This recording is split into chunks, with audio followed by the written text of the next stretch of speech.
All right, let me try to do this disclosure before AMD. I'm an associate member of T3 Trading Group, which is an SEC registered broker dealer, member of FINRA. All of my trades are placed through T3 Trading Group. You should carefully consider whether trading is suitable for you in light of your own financial condition. I got out of OKLO today. I got out of SMCI right after the close when the number hit. 'Cause I got to my target, which is 42. But I got back in a little bit on the bounce, so I'm back in small SMCI. But if it's back down to 42 again, I will be out of it again. Um, the guidance on SMCI looked great. I didn't look at the report closely yet, but the guidance I thought looked great. They see net second quarter net sales 10 billion to 11 billion versus estimates of 8.05. Fiscal year net sales at least 36 billion. They saw at least 33 billion.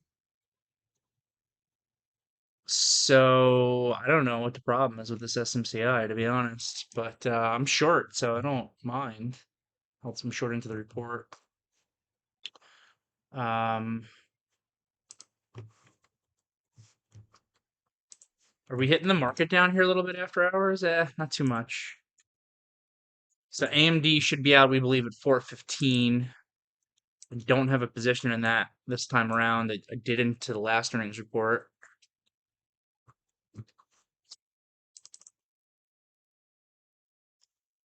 So let's see what happens. Tesla getting hit after hours for whatever reason. Not that it needs one.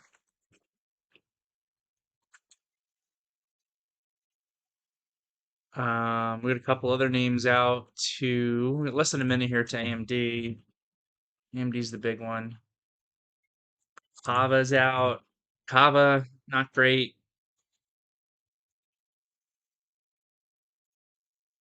The consumer's starting to struggle per these fast food restaurants, especially the slightly like mid-tier ones, like a Cava or a Chipotle. Seems like. All right, waiting on AMD here.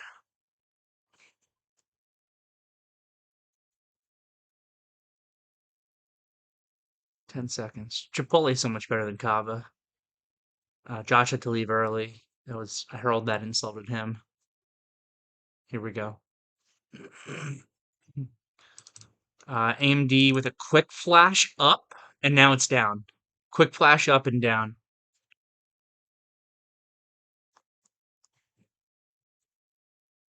Just got some teachable cues covered.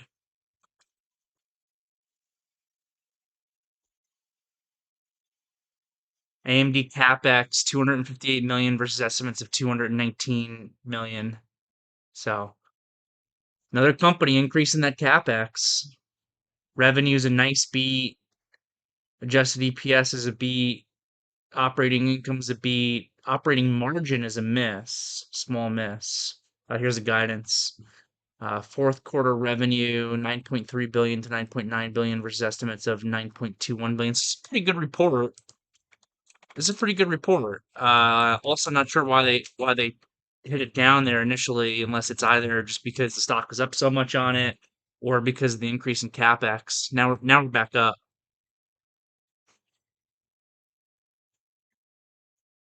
Now we're back up. Maybe we just get a little bit of a mixed move here. I mean, that report looks good. I mean, that report's a really solid beat. But so is Nvidia's. I mean, so is Palantir's. Though Palantir, in my opinion, is a little bit more expensive than AMD is. Good, but not good enough. Definitely could be it. Combined with, I mean, is this the beginning of companies being punished for increasing capex? That's the big question. Because if it is, then the AI trade is like done.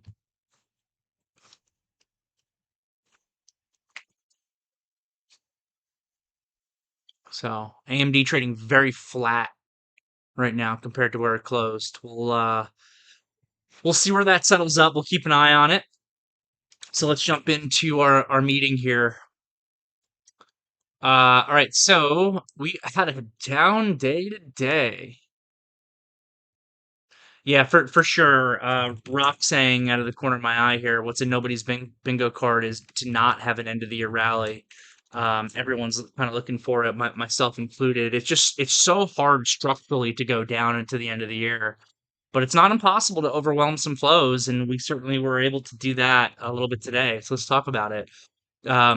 Spies finished down 1.2%. The Qs finished down a full 2 percentage points. The IWM finished down 1.7%. So we got smoked.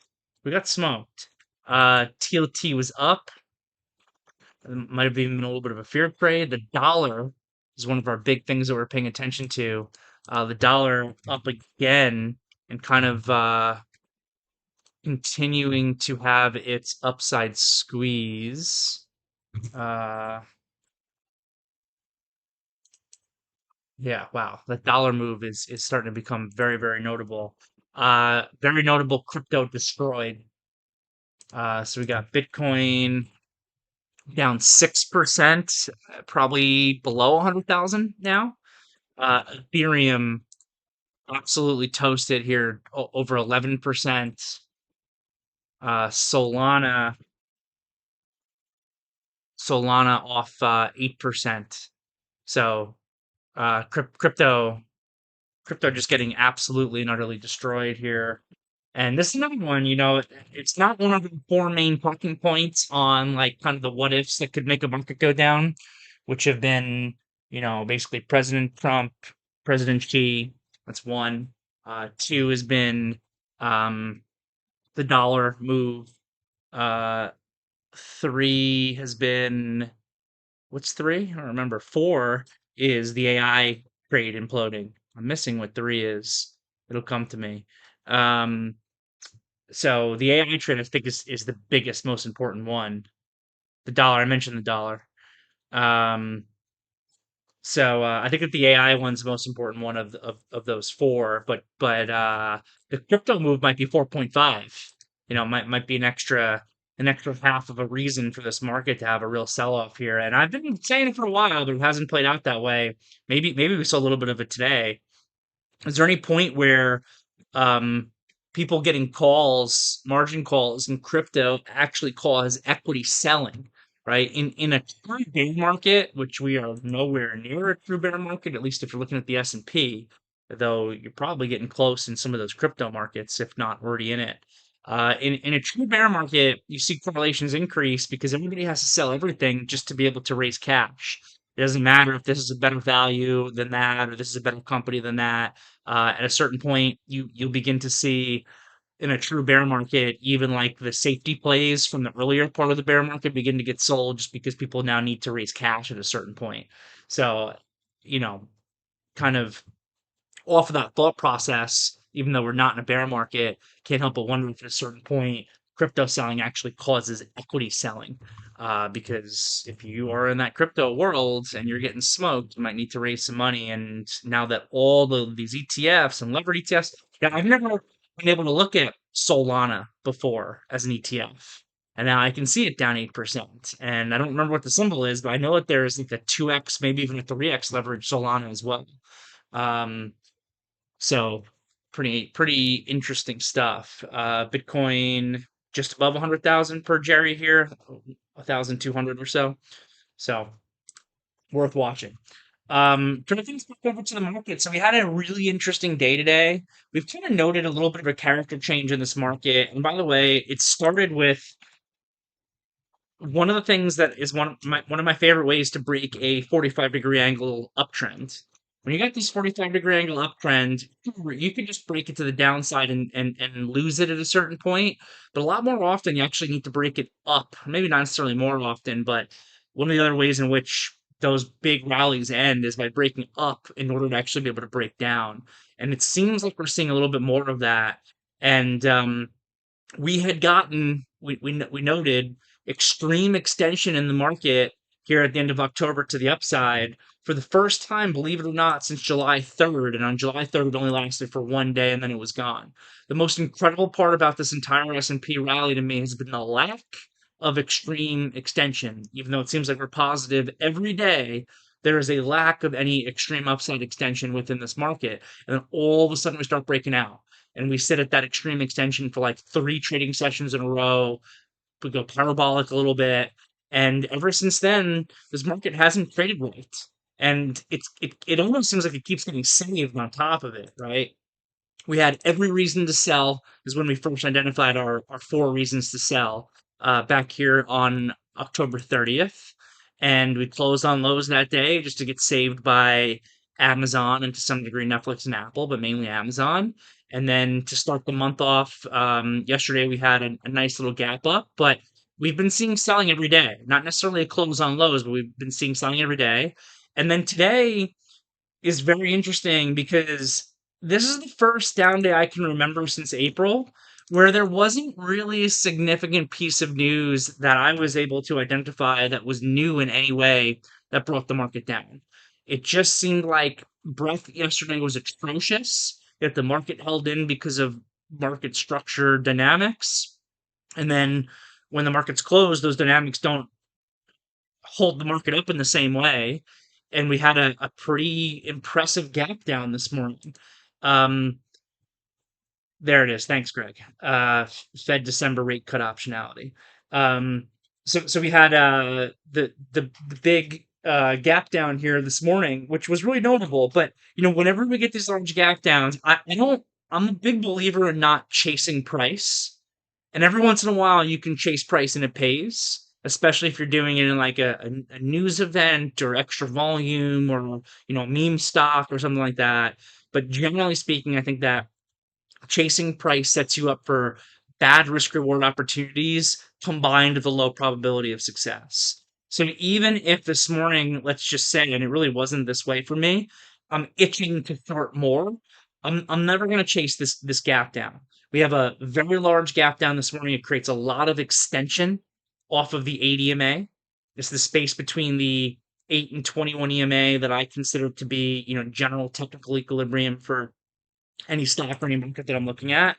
So the degree of the gap creates a lot of opening downside extension on the small time frame. And really, what I said in the morning meeting today was, big picture, what I'm looking for, and that JP Morgan note described it perfectly. I should pull that back up. Big picture, I'm looking for a little bit of a bigger drop here in the beginning of November. I know that that's really difficult with all the seasonality stuff. And I think that bigger drop could eventually become, the buyable dip into the end of the year. But we'll take that as it comes. But this isn't a big enough of a dip for me yet to consider buying for anything more than a very short day trade.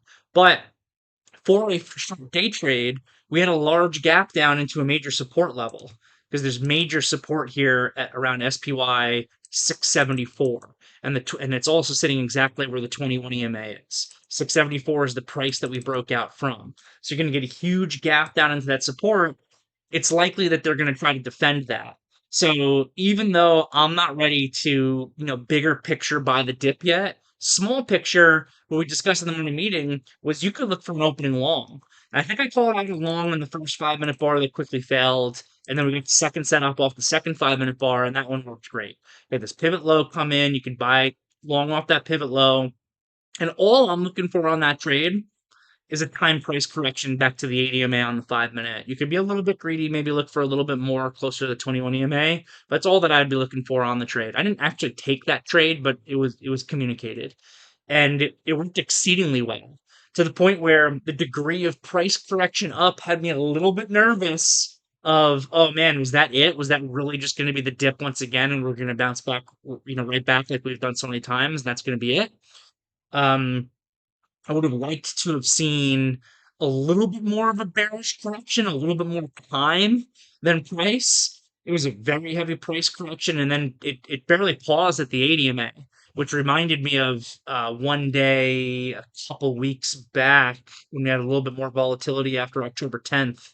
Um, of a day where we had a big gap down and we bought up to the 8 EMA and we bought up to the 21 EMA and we bought up to the we just like never stopped. And I was like, oh my God, this is deja vu again in that.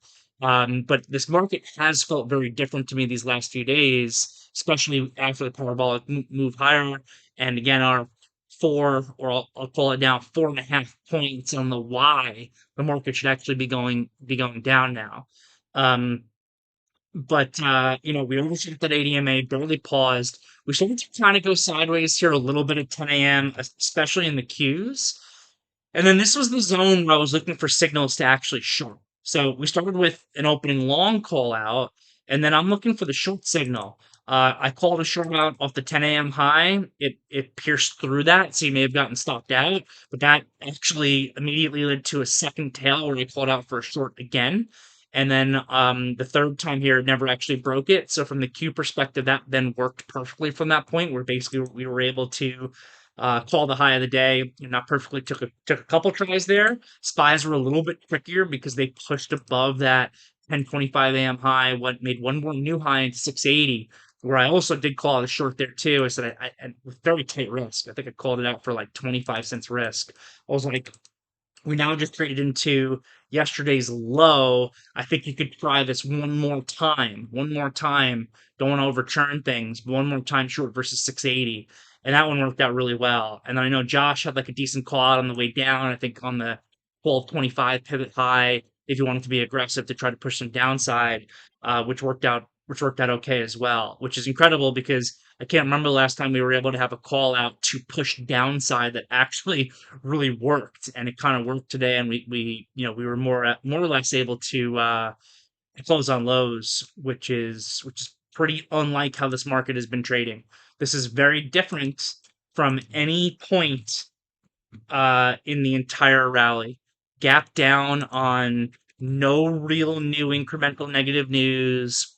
Grind lower, selling all day, downside continuation trades. They weren't necessarily easy, but they were working. Very different price action than we've seen so far. And that inclines me to believe that we are going to get further downside. But the 674 is the huge SPY support level that we have to pay attention to. And the CTA sell trigger per Goldman Sachs is still sitting lower, somewhere around 666 for the SPY, which is pretty far down before that's able to trigger. And again, it's all so much of this is fund flow dynamics, and that's also why honestly it's hard to really be short right now. I know again we've come a really long way. The 4.5 points of the Y we should be going down. The parabolic move to the upside for a move lower. If we start to lose 674, then the technicals will become significantly less bullish. So all of that points to maybe we can try to push it here a little bit, but the flip side is the corporate buyback bid, to some degree, the retail bid. Though I'm putting a big asterisk on that retail bid for the month of November because I think that they front ran it in September and October with the mania and the call buying chart that we had shown as well recently. Um, but again, it's just so hard to be short into the end of the year when the buyback comes in, and especially when the year is already up because you get all of that like new money into an up year starting in January. People know that that comes, and they typically front run that. So really tricky, but you can overwhelm it. So right now, per some of the data we've seen, the corporate buyback bid should be about $5 billion a day. That's going to increase over the course of the next week or so. I would guess that it gets up to like $7-8 billion a day.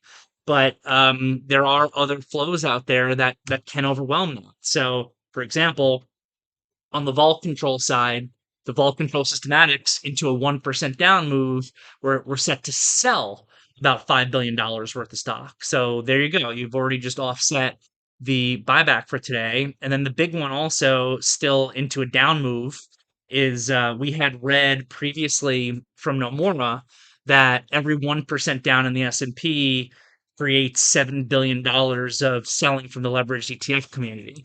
So there you go. We just overwhelmed the corporate buyback bid for today for you guys. Vault control plus ETF rebalancing, leverage ETF rebalancing is just from those few cohorts alone enough to overwhelm the corporate buyback bid. Otherwise, obviously it's not as simple as that. There's more to it. Gamma structure and everything, which I think actually increases a little bit on the way down before it decreases further. Um, but I don't think that we're done selling yet. It's just a matter of The tricky part, I think, right now is how far can we actually go? Let me actually circle back to that JP Morgan note from Pat's note this morning because I think it was perfect. Um, and it one part of it literally had me laughing out loud when I read it. So what the JP Morgan note does, and apologies here, I got to flip back and forth because I'm getting filled on some SMCI bids as I'm talking. Um, So what this note did a great job of was, we've identified again these like four and a half, I think, major points why the market should go down. Not going to rehash those again, but this just threw out everything, every reason that exists why the market could go down, which coincide with what we've been discussing. But then talks about how it's a viable dip. The question is the magnitude of the selling. And that's what I agree with. So let me just reread this because I think it was so great that this paragraph here had me literally laughing out loud when I was reading it. Um, and again, from JP Morgan, perhaps it's Michael Burry's latest 13F showing sizable put positions in Nvidia and Palantir, the breakdown in crypto, the fact that US bank reserves have now dipped below 3 trillion, the very low breadth and multiple Hindenburg type signals, the surge in repo and a positive SOFR IORB spread, the slide in consumer sentiment and restaurant stocks to 52-week lows, the hawkish last week, the cracks in Oracle and Meta, the breakdown in BDC's private equity stocks, CMBS's defaults, CMBS defaults, or maybe it was Amazon up 5%, adding $100 billion of market cap on headlines of a new OpenAI Amazon cloud deal worth around 38 billion. By the way, OpenAI has got commitments of 1.5 trillion right now that it does not have the money to be able to do. There are just a lot of things about this market that haven't been happening for a while. Laughed at and I was literally giggling, but then you scroll down a little bit, and it's so hard to be short for more than a short period of time here into the end of the year. Not that it's impossible, but November I think has been positive for 20 of the last 21 years. Um, so it's certainly tough. We have been overdue for so this I think is just so perfect. These couple sentences. We have been overdue. We have been overdue for a correction, and the question is magnitude. CTA triggers still a distance below the market, although vol control has likely turned modest seller. Uh, Given still low nets, I think participants would welcome the pullback to set up for an end of the year rally. Boom. I'll just leave it at that. And that circles back to exactly what my thought process is. I was not ready to buy this dip this morning for anything more than a cute bounce back trade, which worked out pretty well. But can this market selling continue enough to be able to trigger further CTA selling? If it does, where does that wash us out to? So, like how's AMD doing right now after hours? AMD's now trading down. So it's another potential brick in the wall, especially with their capex spending on the AI trade. Let's see tomorrow if we can break 674, which is an important level. Let's see if the selling that's coming in from some AI stuff, some crypto stuff. The big question, I think, number one is the selling that we're seeing from the crypto right now, which is continuing to happen as I'm talking, and some of this AI stuff, enough to break us one through 674 in the spies, and two, and probably more importantly, 666 in the spies. And again, I say that 666 not as a number in jest, but just because we know that that's where the CTA systematic trend following sell trigger per Goldman Sachs is approximately sitting, where it's going to force is probably additional selling. And then if you can cover that, the next question is where does it watch out to? And if you can answer those two questions, which I can't at this point because I don't have a crystal ball, then you know where you should be buying the dip from. So I think that we kind of take this as it comes right now. I'm not ready to come in and buy. I'm covering my shorts on the way down for sure. I'm booking profit in my shorts on the way down. But insofar as starting to put longs on, I am not ready to do that at this point. I'm waiting. So, it's a question of magnitude on where we look for that. Rich here saying, and I think it's an educated point. Last time we pivoted right before the SPX Goldman Sachs sell trigger. I'll look at that for a first spot for longs, and that's back here on October 10th, right? I don't want to rehash this whole October 10th and the following week thing because I've done it 100 times at this point. But that's the most incredible thing to me that we did not trigger the CTA selling into that down move. We got so close to those triggers and never actually did it. It forced a decent amount of vol control selling, but pretty much nothing from the trend following community. We got right to the spot and didn't break it because retail saved it. So the question again, as if we work towards SPY 666, because the CTA still trigger moves higher with the market, it's a trend following trigger. Um, is Does the corporate buyback bid combine with the retail bid enough to save us from triggering it again? And I don't have the answer to that question at this point. I and the most difficult one of those to model again is retail, because retail typically has a very strong month in November, but I kind of think they're going to disappoint this November. I think that they front ran it in September and October. They got euphoric. You can see it in that. Was it in today's note from Pat? It might have been in yesterday's note from Pat, which I closed out already. That showed the call buying uh, going beyond the late 2020, early 2021 bubble period. We broke that record. And then all of a sudden that number dropped dramatically last week because they didn't get paid on those calls. So they couldn't continue the virtuous cycle of just reinvesting those profits over and over and over and over and over again. Um, so uh so yeah, I still think that we're not done yet, but it's just always so hard to fight these November flows. It's been such a weird full year, like year to date. A year ago is the election now, and I think going back to like October of last year, there's been a whole number of instances of the market kind of defying the traditional logic of seasonality and fund flow and things like that. Really starting with October a year ago when we didn't sell into the election like we've been so known to do so time after time after time again. And then I think that the February period worked out perfect, that February high that we were able to call. But, September up, October up. October gave us a little bit of volatility, which is known for, but generally, that other chart from Pat's note a week ago showing the seasonal bottom that comes in October 27th.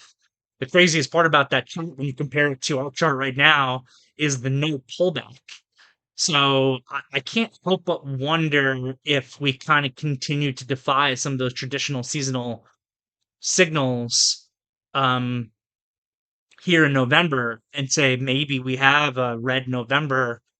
uh, when you look at the institutional bearish option flow that's been coming in, especially like those massive TQQQ puts that were coming in today, that were basically through the end of the month that were I think 102s. That was on size. I think the first one was like 500,000, and the second one was like an 800,000 bet. It's like 1.3 million or 1.2, 1.3 million of TQQQ 102 puts went off for the end of the month. Um, I can't help but wonder if we once again defy uh some seasonal strength here. But the fact of the matter is, it's not going to stop the corporations from buying back stock heavily, and they tend to buy even more into down moves. So to some degree, downside should be muted by some degree of forced buying at certain points. Um, One scenario could almost be we get a quicker dip now, like a 3 to 5% dip from all-time highs, which has already started. That leads to a pivot low rally into the end of the year, and then your real selling happens starting mid-January, where more seasonal weakness comes in, and then you've gotten through all the new money flows that are forced at the end of this year into the beginning of next year based on the fact that it's just an up year in and of itself. So I don't like to predict that far out. I like to take it one step at a time. And right now, I can't even figure out, where the appropriate dip buying spot is into this pullback. We got to take it as it comes. But we'll see. It's certainly really interesting to see a character change in this market starting last week and then giving some downside follow through to today. And I'm pretty much 100% sure on my book right now, but I'm trying to be greedy, but not a pig, because I'm recognizing that this pullback is going to meet that November seasonality, is going to meet that corporate buyback bid. So I am covering stuff on the way down here, but also trying to leave room because we closed on lows today. We could potentially break support. Crypto's imploding. Our 4.5 reasons combined with the fact that our flow of funds is a little bit mixed, right? That there is some selling that will continue to come in from vol control and potentially could come in from the CTA trend following as well. So I think that kind of covers it. I don't really have too much to go over from an individual stock perspective. If anybody has anything, they can let me know. QBTS was a really big focus for me today. So not QBTS, well, that was too, but RGTI. I wanted to press the breakdown through 37. So actually really increased my size. I was already short it, but really increased my size in RGTI, looking for a move to like 30, 31. So, we'll see. Tate saying we're 2.16% off highs from the SPYs and 4.93% from the IWM. Yeah, I want to see that SPY. I want to see what we look like. We're in the 3 to 5% zone for the SPYs. All right, so that's all that I've got on my end. And like always, I'm happy to turn it over to you guys for questions. Just give me one quick second here. Just gotta grab something.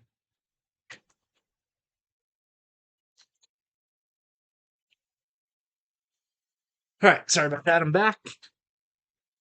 Um, what do you guys got for me? Anything? Seen some language from Lisa Sue that Bill posted. I'll read that later. Ion Q getting hit a little after hours. Crypto generally.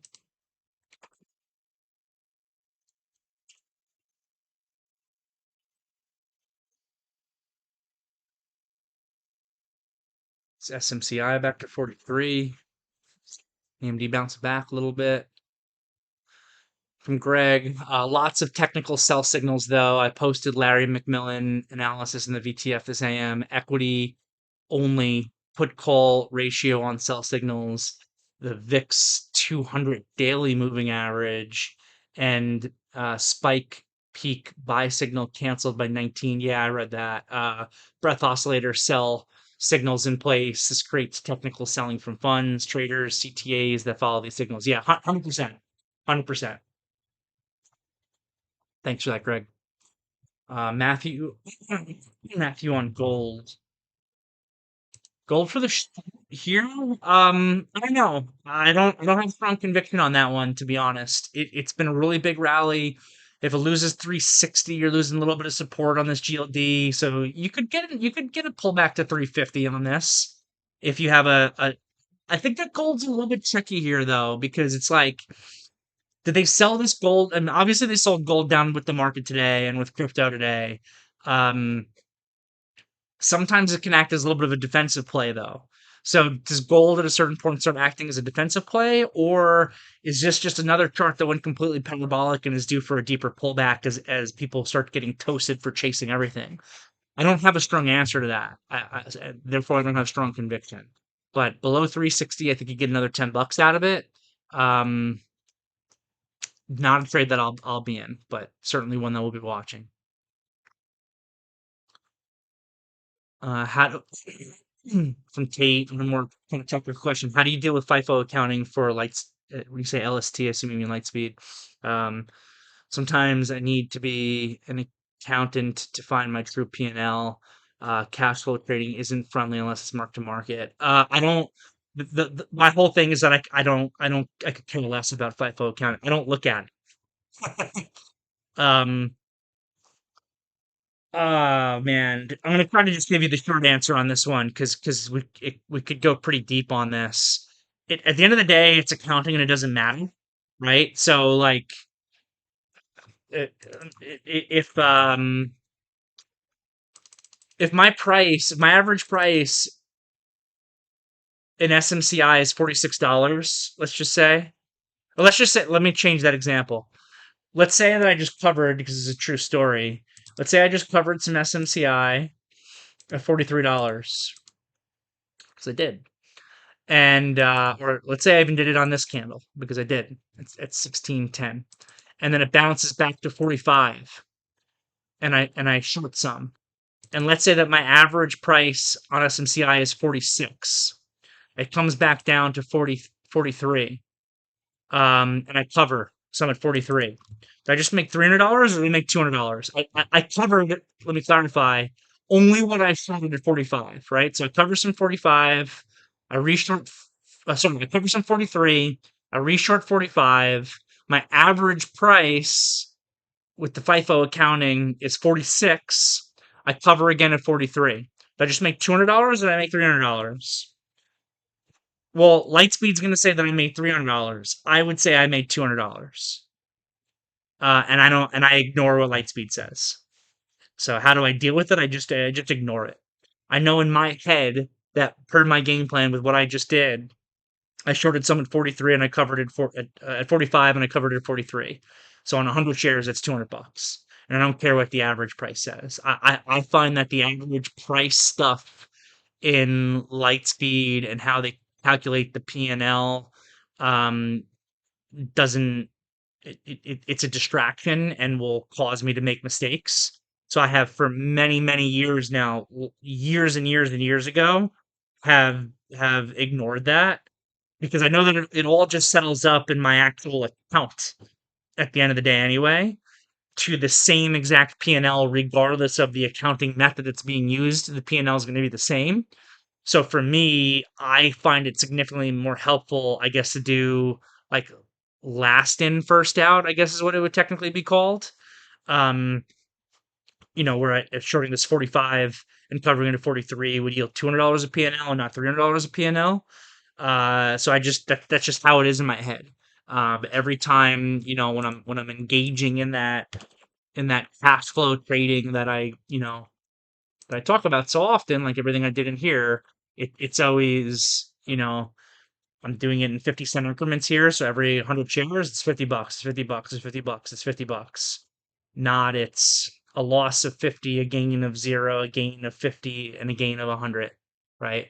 It's $50, $50, $50, $50, but the actual math adds up the exact same. I'm pretty sure that if you were to go back to some previous, if you want a more in-depth answer, if you go to the Mike Reed um, spreadsheet of afternoon meeting lessons that he has put together, which it's a great one. I know someone was asking me about like more help beyond just what my training program classes provide.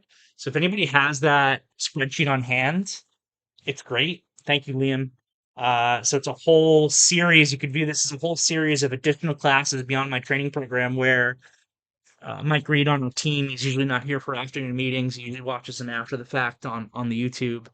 Um, has kept like a database of like lessons that I've given in afternoon meetings. So I'm pretty sure that somewhere on like the cash flow trading lessons that he has checked off, Tate, I've actually taken out like an Excel spreadsheet on my screen share and just kind of gone over the math of the accounting math on the cash flow kind of strategies that I implement and how I look at it versus how it gets in there. And I do it in a lot of depth. So check that out.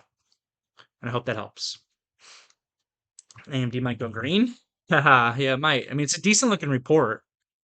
It's a really good looking report from AMD. It's just it should be higher on it, but the stock is up so massive into the report, right? So massive into it. Dave in the YouTube is asking me about my thought process on Apple's price action today. I didn't overly watch it, but there was two really notable things on two very notable stocks today. One is Apple, and to a much larger degree is Berkshire Hathaway. Berkshire Hathaway had a monster day today, 2.5%, massive positive green Maribozu, and Apple was also very strong. These are safety plays. Um, Berkshire Hathaway, very, very notably, I guess they just had their end of quarter, has sold even more stock. They're no longer implementing their own buyback. Buffett is letting us know everything is expensive. They are sitting on an insane amount of cash right now. So Berkshire Hathaway is a safety play. Apple is a safety play. Apple was taking a lot of heat just a few months ago for not investing enough in the AI. But if the AI trade starts to um, fall apart, then they're going to look like geniuses again. And they don't have the capex spend, and they're also sitting on a boatload of cash. Apple and Berkshire Hathaway were safety trades today when their fear is everywhere else. What do you guys think is safer, Berkshire Hathaway or Ethereum?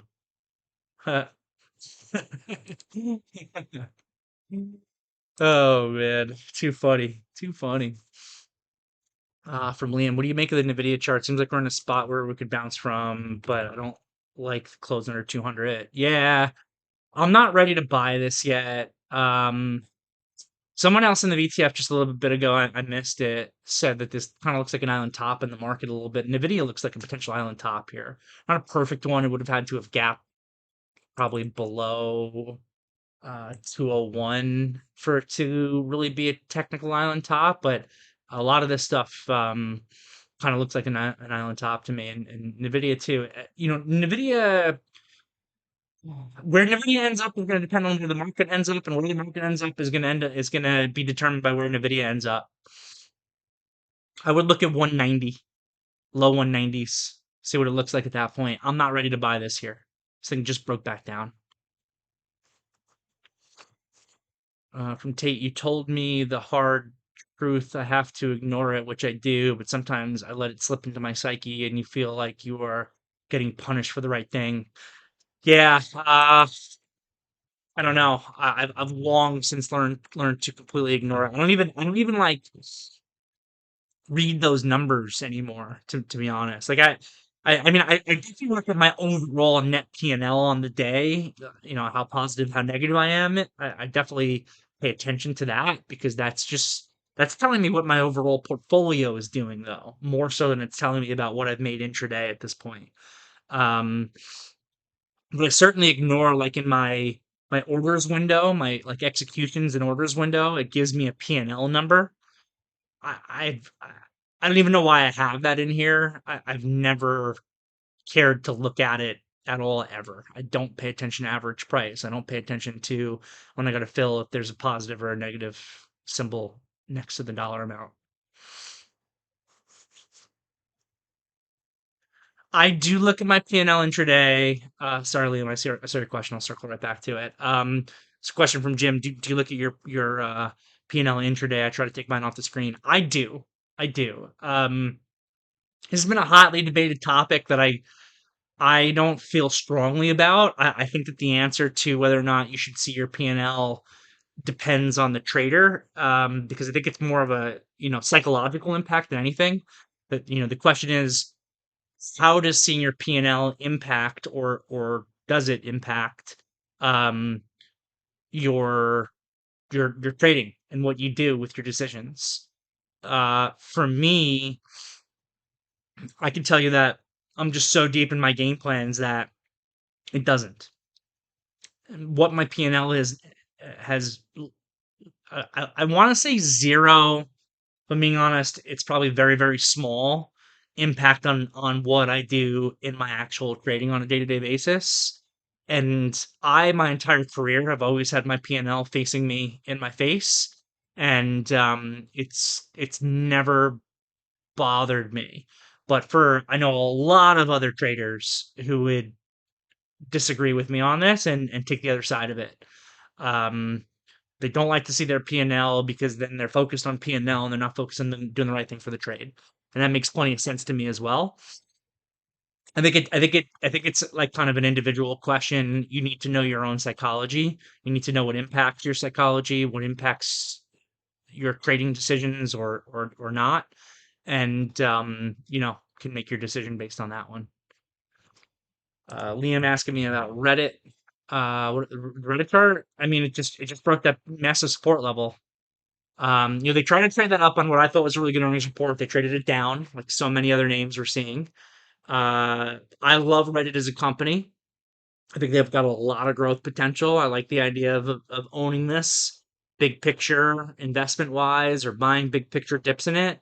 But this thing just broke support. So I want no business in owning this right now.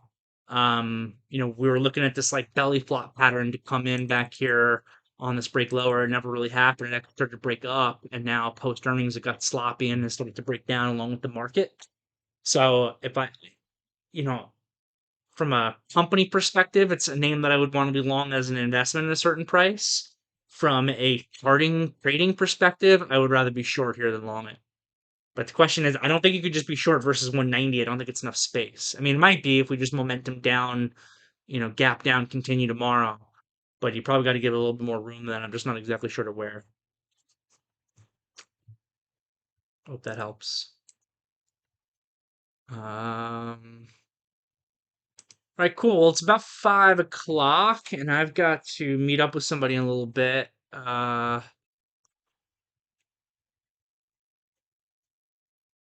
Yeah. So I'm gonna end the meeting there. Have a great night, everybody. I will see you all tomorrow.